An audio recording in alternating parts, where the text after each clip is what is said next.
Hi everyone, my name is John Naselli. I'm an immigration attorney in New York City for many years.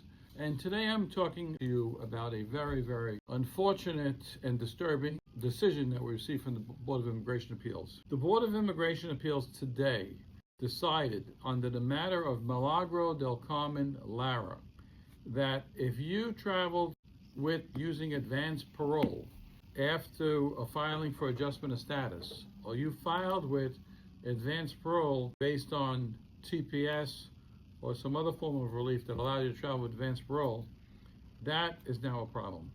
Your departure previously was not considered a departure, and basically because it was not considered a departure under a case called matter of Arabelli and Yarabelli, that you were allowed to adjust status after you traveled with your advanced parole.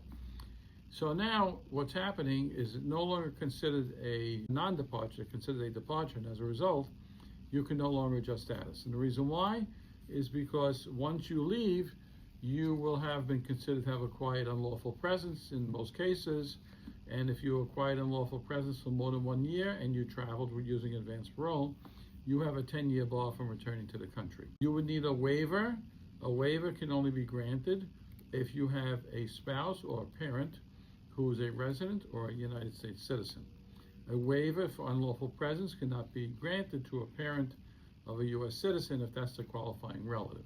So unfortunately, many people who've waited 21 years for their children to become of age, who are U.S. citizens, now they can file for their parents, but their parents can never adjust status in the United States if they traveled with advanced parole like they were previously doing, because that's now considered a departure. Those people now need waivers called the 601A waiver for unlawful presence, which you cannot obtain if you don't have a parent or a spouse who's a resident or citizen. The problem is that waivers now, these 601A waivers for unlawful presence, are now taking at least 2 to 3 years to be approved. 80% of them are done like within 27 months or 28 months. If the waiver is denied for some reason because it wasn't filed properly, or perhaps they didn't feel there was sufficient hardship to the family member, the qualifying relative, well, there is no appeal of a 601A waiver.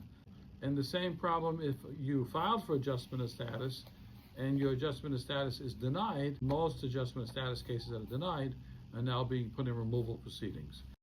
If you're in this situation and you ever travel with advanced parole, I'd recommend to make an appointment to see me ASAP. My number is 212-227-8020. This is affecting thousands, if not millions of people, and it's very bad. Thank you.